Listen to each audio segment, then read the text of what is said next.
But I just think that Galán was, well, playing 2 or 3 points really well, and then suddenly he'd make one or two really bad decisions or one or two really surprising mistakes that you wouldn't expect from him. And as you mentioned, it does seem like they've kind of figured out a way to beat them.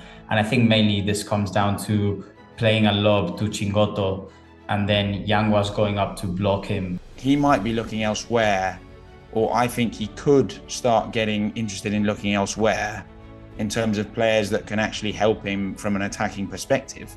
Because, I mean, I think it's worrying. Now, the other side of the story is who does he go with? It really matters. When it came down to the deciding tiebreak of the third set, Coello and Tapia did what they do best, which is, well, yeah, making the right decisions, I'd say. I think that's what Coello and Tapia are, at least a level, if not two, above all other players on tour.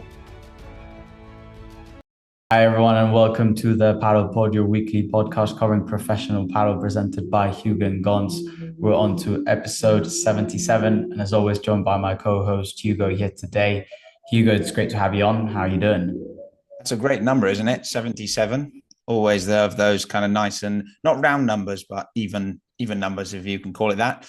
I'm very well, thanks, Gons. Yeah, I mean, as you know, I had a big weekend in London, just seeing some of, well, my best mates, given that I lived in London not long ago, and you did as well, as we probably shared throughout some of our previous episodes. Now that we're back in Madrid, we can't say that we miss the weather, and we probably don't miss the food, apart from Nando's, to be honest. But yeah, just managed to catch some of the paddle, obviously, given that it was the big Mexico major. And yeah, overall, not a bad weekend. How was yours? Yeah, mine was probably a bit more chiller than yours. I managed to play some paddle, which was nice, but I also think that we kind of have to take a moment here, Hugo, because I'm sure you realize it's not only episode 77, but we've officially hit 1,000 subscribers on our YouTube channel, which is absolutely massive. Now, because we're still in the full swing of the season, ending the season, we probably won't do anything just yet, but I feel like after the season ends, when we have a bit more time, we should do like a special video or something. So yeah, I mean, just want to take a moment to say thank you to everyone that's been following us, that's been engaging with our content. I mean, we love to hear your thoughts and see all the support that we get. So much appreciated. And we can't wait for the next 1,000. 100%. I mean, 1,000, I'd go for 10,000. I genuinely think we can hit it. I mean, yeah, just so grateful to our fan base, our followers, our listeners, our viewers, everyone really, because I mean, that's what keeps us going. Gonz and I love chatting about paddle, but we could do it offline. And we're just very happy that you guys enjoy it. You guys find it useful, at least funny. So we're going to keep it going as long as you guys, well, keep interacting. And yeah, I mean, we'll definitely have a couple of, at least one special video. We still don't know what the nature of it will be, but we'll share accordingly as soon as the season's over, given that, well, there's only 2 tournaments left. So it makes sense to just keep in the swing of things. And there's a lot of off season in paddle, as we all know. So yeah, looking forward to that. And yeah, just looking forward to next year and the coming months. Hopefully we'll have a couple of exciting guests to announce soon. So yeah, guys, great things to come. And once again, thank you so much for all your support, because we really appreciate it. Yeah, and maybe now we can get started with the actual episode itself. As Hugo, you briefly mentioned, the Mexico major has just passed. And I don't know what you think, but it almost feels like the last couple of weeks have been kind of, each tournament has been getting better and better. I don't know why. Every time I've been watching these last tournaments, I feel like the level has gotten so much better, and there's been incredible matches. And it feels kind of weird because normally by the end of the season, players are knackered. Results, there's nothing really to play for. So kind of tournaments are a bit dull, but I must say, I was really pleased with just level in general of the Mexico major, and we had some outstanding matches. However, we still have one pair winning it all, and of course, that was none other than Coello and Tapia, who beat once again finalists Mike Yanguas and Stupa, who had, I think, another sensational tournament. They beat them in 3 sets. So first set actually won by Stupa and Yanguas. So 6-4 and then 6-1, 6-2 by Tapia and Coello, which kind of does suggest that maybe the last two sets were a bit of a thumping by Coello and Tapia. But to be honest, watching the match, it didn't necessarily feel like that. I felt like Stupa and Yanguas just held on kind of well. I think that they still, kept games fairly tight going into, 30-all, all of the and 40-all and deuce. But at the end of the day, Tapia and Coello prevailed. I mean, in the first set, especially though Stupa and Yanguas were sensational, I felt like their tactic of kind of playing more chiquitas, especially in that first game, which is where they broke. I felt like that took Coello and Tapia by surprise. Tapia especially started off very unlike him. He missed a lot of smashes, had a lot of unforced errors, kind of that you're not accustomed to seeing from Tapia. But kind of towards the end of the first set and beginning of the second set, he kind of switched on. And I mean, he just basically took over at the end. He was the MVP of the final with a plus 26 contribution score. So I mean, that's a pretty good number. And Coello also had a pretty decent performance with a plus 20 contribution score and 23 winners with 5 unforced errors. But I mean, to me, the highlight of the final was, like I said, just Tapia being able to switch on. And as well, this is the tournament where actually the number ones have been officially confirmed. So Tapia and Coello will end the year as the number one pair. I don't think that there's any surprise there. And it definitely seemed like it was heading in that direction. But I also kind of want to take this moment to congratulate Stupa and Yanguas, because even though the score might suggest towards the end that it was kind of over and they'd given up, but I thought that they had a sensational tournament. Once again, I think Yanguas sometimes in the key moments could be a bit better, but this is just going to make him stronger, and it's going to make him a better player. All this experience that he's now racking up and being in finals. So overall, I think decent performance, and they're going from strength to strength, right? I mean, they played a sensational semi-final, which I'm sure we'll get into shortly, and now they managed to scrap a set from Coello and Tapia. So who knows? Maybe the next one they'll be able to get there. But yeah, Hugo, what are your thoughts of the final? Well, I mean, to be honest, I think the juiciest bits of this Mexico major were the semi-finals, much like throughout some of the other tournaments, given that, well, as we've obviously shared and people know, a lot of the finals have been the same. And even though this final wasn't the same, because as you said, Yanguas and Stupa managed to beat Chingalan once again, second time in a row, and make the final, I wouldn't say that it was the highlight of the tournament. I do want to take the chance, and as you said, to congratulate Coello and Tapia for confirming their number one spot for a second season in a row. There's not a lot of pairs that can say that. You can probably count them with maybe two hands, no more than that. And yeah, I mean, looking back actually at the start of the season when we made our predictions, I'm very happy to see that Coello and Tapia, I was right in saying that they were going to keep it. I think you went for Lebron and Galán, which would actually be so interesting to know what would have happened if they'd stuck together, because from a performance perspective, you could very easily have seen them, stealing the number one spot and getting back to the top of the rankings. Now, who knows, because Coello and Tapia have been pretty much untouchable. But I remember when you made that prediction, I was actually really nervous. I was like, I really don't know who to bet on. And after the first tournament of the season, when Lebrón and Galán beat Coello and Tapia in the final in Saudi, if I'm not mistaken, I was happy back then. I was getting pretty nervous. So yeah, but yeah, it lasted about a month basically. I mean, what can you do? But yeah, I mean, things have happened, and obviously, Lebrón and Galán, as we know, are no longer a thing. Who knows whether they might be back in the future?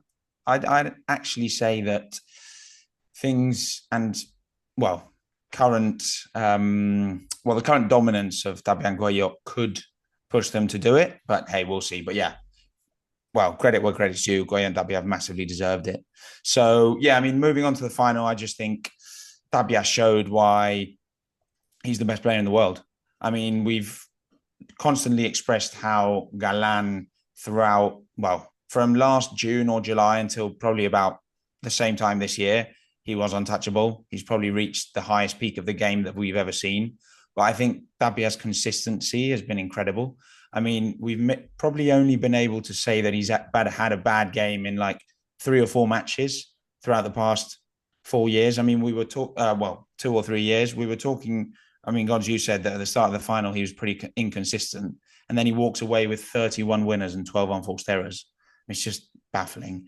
And Coello, I mean, just Mr. Consistency himself as well. 5 unforced errors for a player that takes so many risks and pushes forward so much, and wants to go there and have those net battles, etc. is amazing.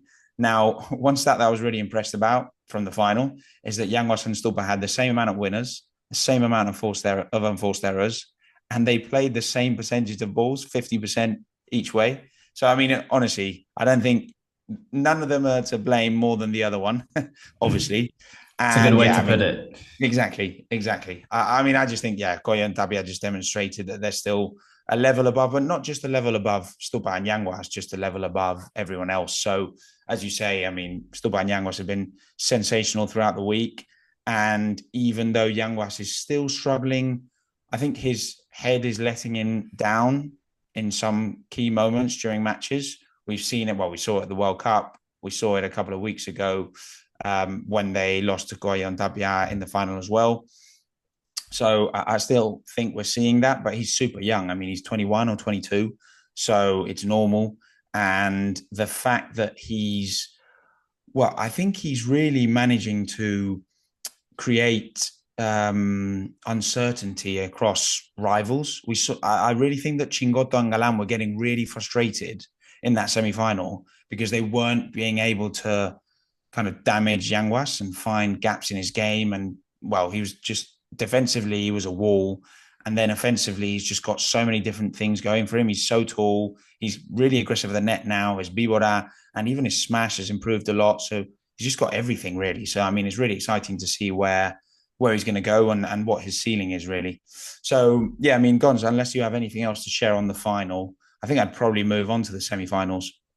Yeah, let's go. Nice.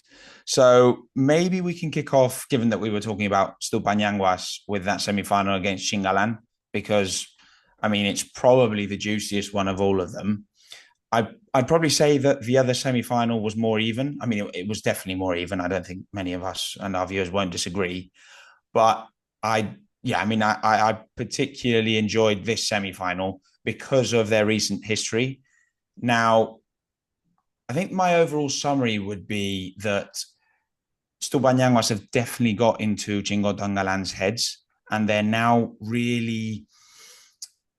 Basically, they're leading Chingotto and Galán to make wrong decisions and irrational decisions. Now, Gonz, we were talking about this offline, right? I mean, Galán throughout the match, he was actually, I mean, his stats are pretty amazing, pretty impressive. 33 winners, 17 unforced errors. So, I mean, the enforced error count is relatively high, but I mean, if you're generating almost twice as many winners, fair enough. Chingotto's stats aren't good. I mean, not as good, obviously, 12 winners, 9 unforced errors, but they're not bad. But I just think that Galán was, playing 2 or 3 points really well, and then suddenly he'd make 1 or 2 really bad decisions or 1 or 2 really surprising mistakes that you wouldn't expect from him. And I think that's all down to the fact that they've realized, or Stupa and Yanguas have basically made themselves like they're in Spanish, you say that bestia negra. It's like they're black beast, because it's like the pair that they're struggling against the most beyond Coello and Tapia, obviously. So, I mean, I just think throughout the semi-final, it was all very even. I mean, the difference in points was, the total points was 11 points difference across both pairs. But you just kind of felt throughout that Stupa and Yanguas were way more comfortable on the court.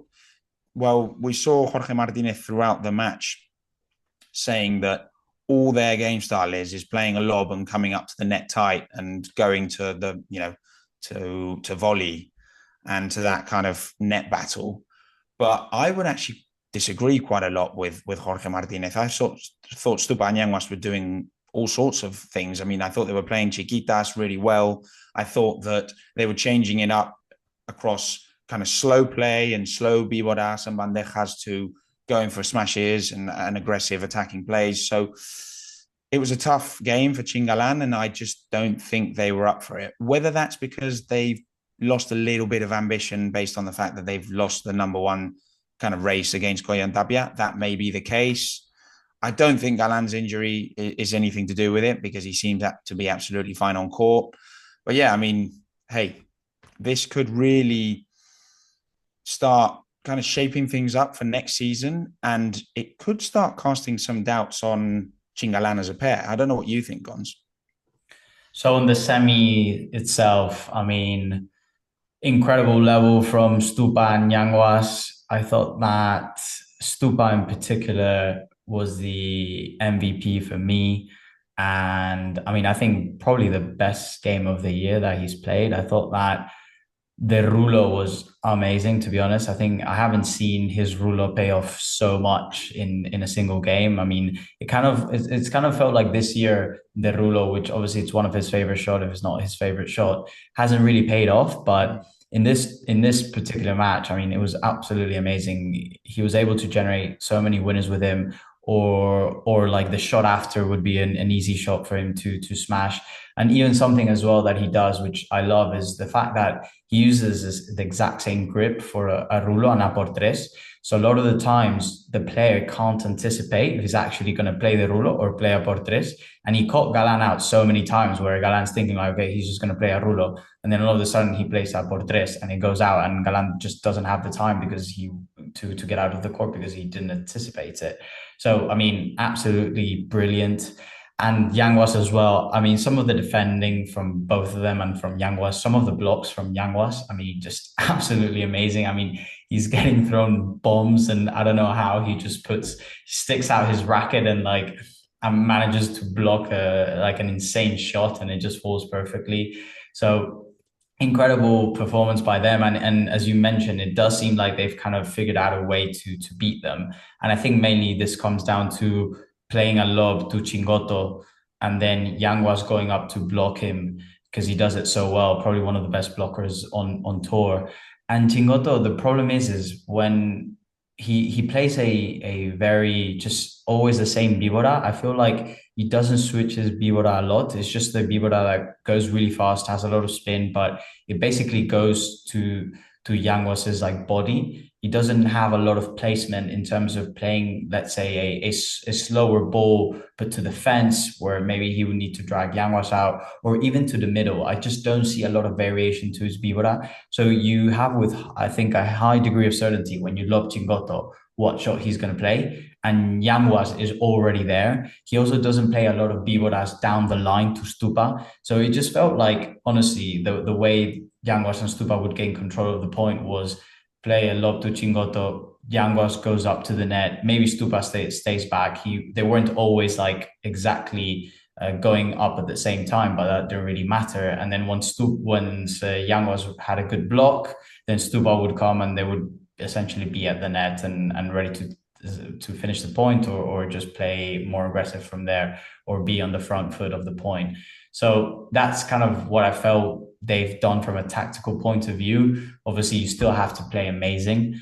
And kind of, I think you alluded to this, but it's funny because the actual stats from Chingalan aren't terrible. And the match suggests, both by the score and the number of points each pair won, that it was a fairly close match. But the reality is, and the feeling was on court, was that Chingalan were always on the back foot. Always. I never felt like they were going to take over the game and win it. And I think that's also due to the fact that Galán, again, was showing a lot of signs of frustration. And as you mentioned, he combined moments where, he'd do two incredible smashes, but then a really silly unforced error. And again, you can kind of see him in the benches, I think, asking more of Chingotto. So I'm not sure if the dynamic there now is Galán essentially feeling a bit helpless, especially on the offensive side. That's kind of my feeling. I think he's essentially having to, or the way for them to win these kind of big matches is for him to go off like, he did at the beginning of the season, but he's not at that level. And the fact that he's not getting a lot of help from Chingotto offensively, I think kind of frustrates him, and then he kind of loses a bit of confidence, and it just goes into a bit of a vicious cycle. So, I mean, it's a bit concerning, and I'd love to hear your thoughts, Hugo, because obviously you've been quite, I think, vocal about the fact that if Chingalan don't end the season well, and now realistically, I mean, they haven't won a tournament since July, and they've obviously, you know, broken their streaks of going to consecutive finals. And yeah, I mean, I guess what are your thoughts if Chingalan continued down this path? Do you see a breakup coming for the upcoming season?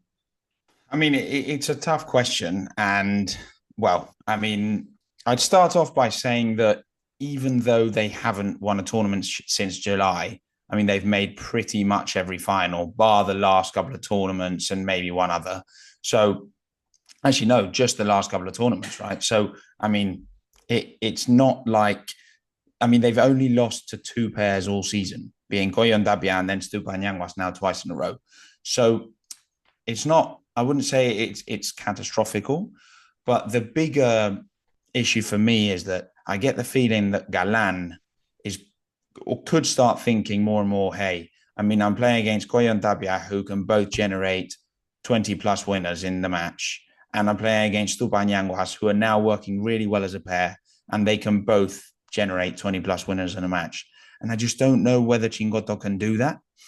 And to be honest, I don't think he's done it throughout the season. I mean, he's obviously had better stats than throughout this semi-final because maybe he'd generate 12 winners, but he'd have like 3 or 4 unforced errors. So obviously that's significantly better.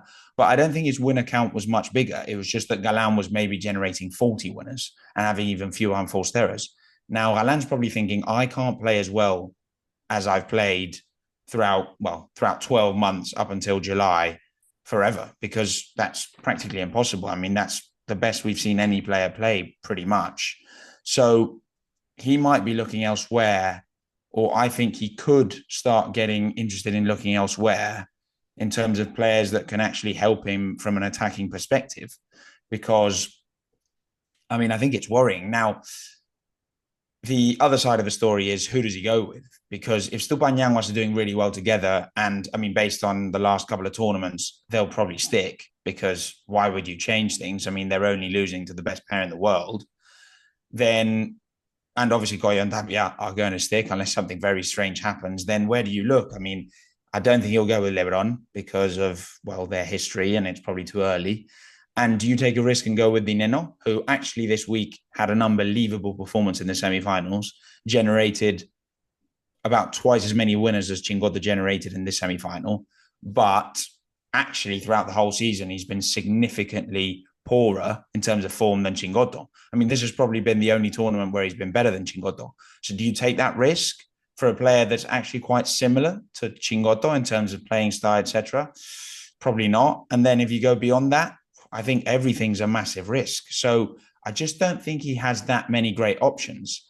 Now, I'm more inclined to think, hey, we've had a great season, or let's stick together for 2025, even if we don't win in the next couple of weeks, unless, you know, they have an absolute stinker and they lose in the first round in the next tournament, or against a lower ranked pair. And again, in the finals, they don't perform well. Hey, Galán might start thinking differently, or even Chingotto, but I just think they'll probably both think, let's stick together for 2025, see how we kick off. And if suddenly, for some reason, Galán, because I think Galán's the key here. I mean, I don't think Chingotto, I think Chingotto's pretty, well, knows very well that Galán's the best player that he's ever going to be able to play with. He might have the opportunity to play with Tapia at some point in the future, but they're the best two players in the world from a backhand perspective. So he's you know, I don't think he can have an improvement. But from Galán's side, he might think if there's pair changes in the future, you know, towards the start or the middle of 2025, then that might be a better moment to split. I don't know what you think, Gons. No, I mean, I completely agree with you. Just wanted to throw the question out there and, you know, cause a little bit of chaos. But to me, ultimately, there's just not a lot of options out there that are better than Chingotto. But I think I completely agree with your analysis. At the end of the day, Galán probably needs someone that gives him a bit more offensively. And, you know, could this be Chingotto at the beginning, or next year, once maybe he's had a full preseason, and let's just say that in the preseason he like focuses fully on improving his offensive game, his smash. I mean, we've seen players develop certain shots, right? I mean, Nenno had quite a big change. I thought when he then joined with Stupa, like offensively, he was generating a lot more winners than we'd seen in the past. Yeah, Yanguas, I would say, arguably this season, I think his smash has improved a lot, and now it's like a genuine, real weapon. So I don't necessarily, or what I'm trying to say is, I can definitely see a player such as Chingotto, who's really hardworking and stuff, like really focusing on thing and potentially improving. And if I'm Galán, I definitely would give Chingotto this chance because, as you say, I mean, there's just not a lot of options out there for him realistically right now. I mean, the one that just comes like straight to mind that could make him, that they could challenge is Yanguas, right? I think that maybe that might be a bit more realistic than Lebrón right now. And if Yanguas gets a call from Galán, could be quite tempting, but at the same time, he's doing quite well with Stupa right now. I don't know if you would want to change like straight away. So it just, there's not a lot of options out there for Galán, and at the end of the day, they've had a fantastic season. I think that when they look back at this year, when the season ends, I think that it should all be positives and with some clear kind of working or clear things to improve on, which in a way is also good, right? Like when you have certainty of what's gone wrong, then you can easily propose a solution and work to get that solution. So, I mean, I'd be very, very, very surprised that if they split and they don't start the year together. I agree. And actually, I mean, looking back at this semi-final between Chingalan and Stupa and Yanguas, I actually felt that one of the reasons, if not the key reason why they didn't win, wasn't actually because Chingotto didn't generate enough winners. I thought Galán was just showing signs of frustration, and that was leading him to make irrational decisions throughout some of the key points. Sometimes I think he was smashing too much, and I don't think he needs to smash that much. I mean, his biboras are unbelievable. He's got, well, his volleying is probably the best volley in the world. And I think sometimes he abuses the smash. I think sometimes he tries to finish the point too quickly. He's got an absolute wall next to him in Chingotto, who can just go on and on and on throughout the point. And that's probably one of his best attributes. So why not make the points a little bit longer? I just felt that has to, well, that didn't happen in the semi-final, and that has to be part of their game style. There was a point throughout the semi-final where Chingotto just started to play really high lobs, and they were actually working really well. Why not stick to that, make the points long, and maybe get a little bit into Yanguas and Stupa's heads? That's kind of my suggestion, and I think that could be something that they look at going forward if they have to stick together. Well, if they stick together, which I think they will. Now, I do agree with what you're saying. Chingotto could work on his attacking game a lot throughout preseason and suddenly change the way he plays. We've seen Nenno do that.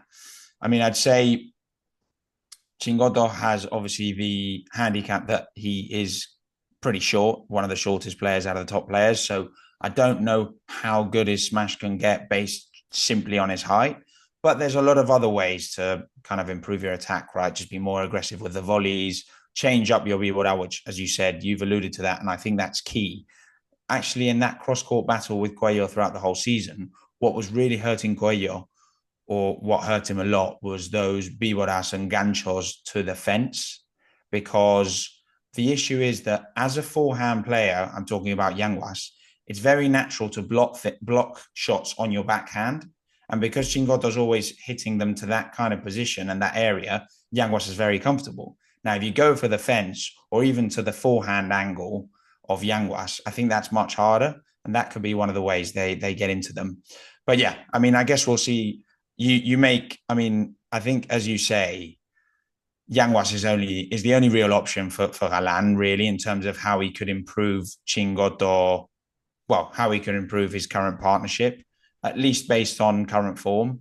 But it would be a big decision from Yanguas to drop Stupa. Having dropped Garrido previously when he was doing really well, dropping Stupa when he's doing really well could be big. At the same time, if you get a call from Galán, an ex-number one, and, well, until very recently, the best player in the world, can you say no? I mean, would you say no if you were Yanguas? Because I'd probably say yes. I mean, I'd probably say yes. And if we just look, if we just look at the precedent of him leaving Garrido and going with Stupa, now it's fair to say that. I mean, it's gone well. It was the right decision. So, you know, if you just follow that logic, then yeah, you have to say yes. Yeah, no, I agree. And just simply comparing Galán to Stupa, to be honest. Exactly. Yeah. So no doubt there. Exactly.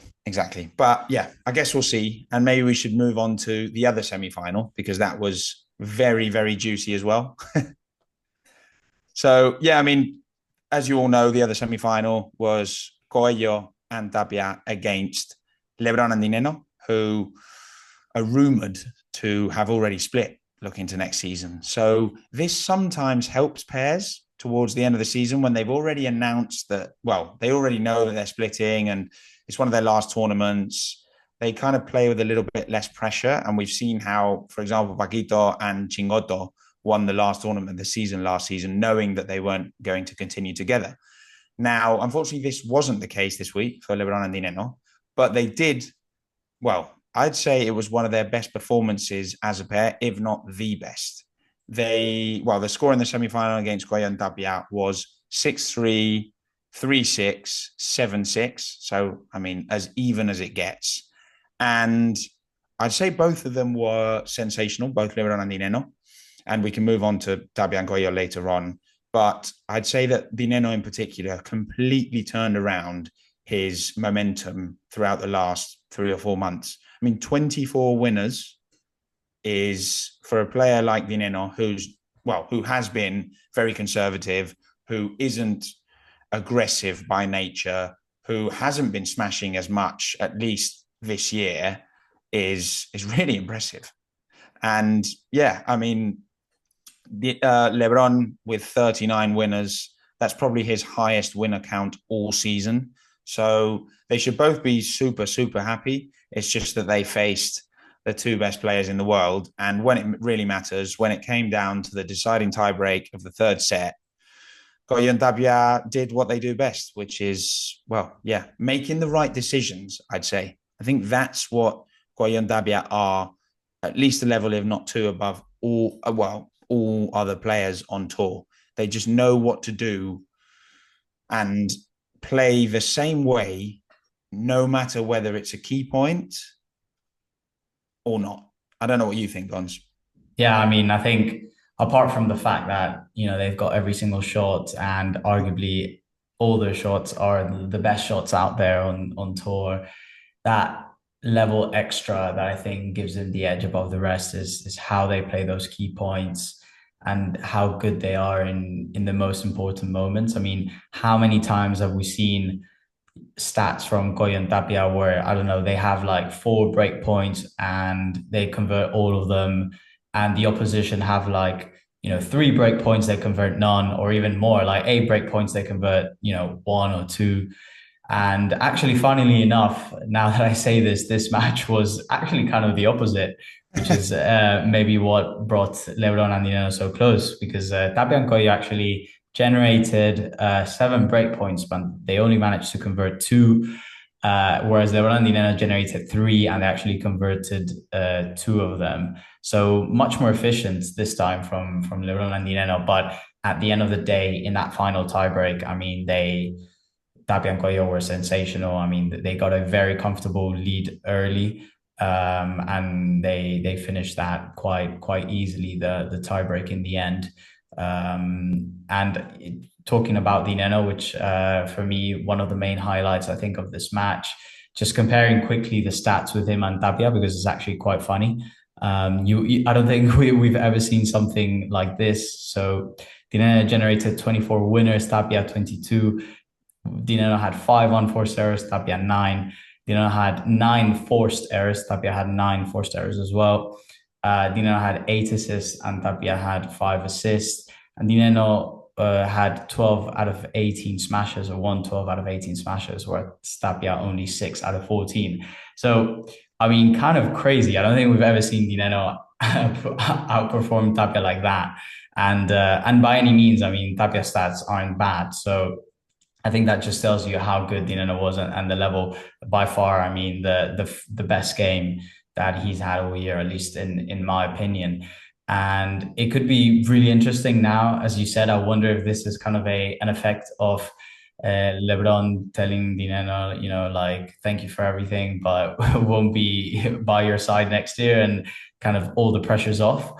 But at the same time, I wonder if maybe this could, get Lebron thinking, did I make the right decision? Should I backtrack? I mean, it would be interesting to hear your thoughts on that, Hugo. I mean, I'm sure they're both thinking that based on this semi-final performance, but I still want to go back to what I think both said last week when we spoke about Lebron's, well, rumored partnership with Augsburg for 2025. I think Lebron is more of a differential on the forehand side, because the fact that he can be as good on the forehand or even better than he is on the backhand and generate that amount of winners is something that basically no other players can do beyond, I'd say, beyond Coello and Yanguas. I mean, we know that Chingalan and Nenno are the other two best forehand players, the other two forehand players that make the top five, but their game style is different. Now, obviously, Nenno has had an unbelievable semi-final this week. And it is true that throughout last season, when he reached the peak of his game with Stupa and they fought for the number one spot against Coello and Tapia, he did generate a lot of winners. So I wonder whether he'll now be able to turn around and start being as aggressive and as efficient as he was. But just generally, he's not that type of player. So I still think that Lebron, if he has the right backhand player next to him, and I just don't know whether that's Augsburg, but I think that he can be more. Well, I think he has more chances to reach the top of the rankings if he plays on the forehand side, because he has better options to pair up with. That's my thought right now. I mean, obviously, the initial and the main player that comes to mind is Galán because of how well they did together. But I just genuinely think that he is still better on the forehand. I've seen better things from Lebrón on the forehand. Now, this ultra attacking version of Lebrón on the backhand is very impressive, and he's obviously that good that he can play on both sides. But what's been pretty clear is that even when he generates 39 winners, they still don't win the match. Why is that? Well, because he generates 21 unforced errors, which is pretty high. And also because ultimately his forehand player, not in this semi-final, but when he's been with Nenno, just doesn't generate enough attacking results. So that's my analysis. And well, from your reactions, I think you agree. Yeah, no, 100%. I mean, ultimately, I just think that this match was maybe a one-off from Nenno. Not a one-off in terms of he's never going to produce this sort of performance again, but more like in terms of this season and maybe what you would kind of expect for him. I mean, I don't know if he'll ever reach kind of how he was with Stupa, because that was like truly unbelievable. But I also don't think that I definitely, or put it this way, I definitely think that he can be better than he has been this season, and he's a better player, I think, than what he's shown this season. So I think he's kind of, his natural level would be sort of in between kind of what he had and how he performed individually with Stupa, which at some points, arguably, he could have been the best player in the world. Like generally, there was a phase like where Stupa and him were winning everything, and he was even, I'd say, better than Stupa. So, so that kind of between, that feels like a more realistic level for the Nenno. So this kind of performance to me seems more of an outlier. And then on Lebron's side, I mean, I think you clearly highlighted he's generating a lot of winners, but something that we've seen as well with his return to the backhand is that he's generating a lot of unforced errors. And to face the number ones, you can't just have these many unforced errors, no matter how many winners you can also generate. And that's because he's taking a lot of risks. I do think that sometimes he abuses the smash a lot. If I'm not mistaken, actually, we did an episode kind of towards the end of or towards the summer where we one of the stats, I think we were talking about players, and we said that Lebron on the forehand side was like within the top 10 smashers on as players or something like that, but his efficiency was not good. And I mean, he in general, like on the left side as well, he just loves to smash. I mean, 50 smash attempts from him. And you know, he is a good smasher, but just sometimes I think that he could probably take another decision, and that's probably what leads to so many of these kind of errors. But yeah, I mean, nonetheless, good performance from them, and we'll see how they finish the season. But it does feel that if Lebrón wants to challenge again, kind of moving back to the forehand and pairing with a with a top backhand player could probably, or is probably, the right formula to face Coello, Tapia, who are just able to generate winners so easily. Yeah, I mean, I think the following stat reflects what we've just said to perfection. Tapia and Coello's unforced their account in that semi-final. The total for both of them was 17, and Lebron had 21. So by himself, he had more unforced errors than Coello and Tapia had together. Now, I know you're comparing him to the best player in the world, but that's Lebron's ambition. That's the reason why he's rumored to be going back to the forehand and pairing up with Arturo. And that's the reason why he's clearly not satisfied with sitting at being ranked third, or who knows, fourth, if Stupa and Yanguas keep doing as well. And they could easily challenge for that third spot as well. But Lebron's not happy sitting in the top four, well above the rest, because genuinely, I mean, I think these four pairs that we've mentioned today are miles above the rest. But he's not happy with that. He wants to try to challenge the number ones. And I think if that's his aim, this partnership, unless suddenly this momentum continues and the next two tournaments are the same from both of them, the Nenno plays that way as well, keeps generating that amount of winners and moves that way into 2025. Unless that happens, I just don't see this being a viable way of reaching the number one spot.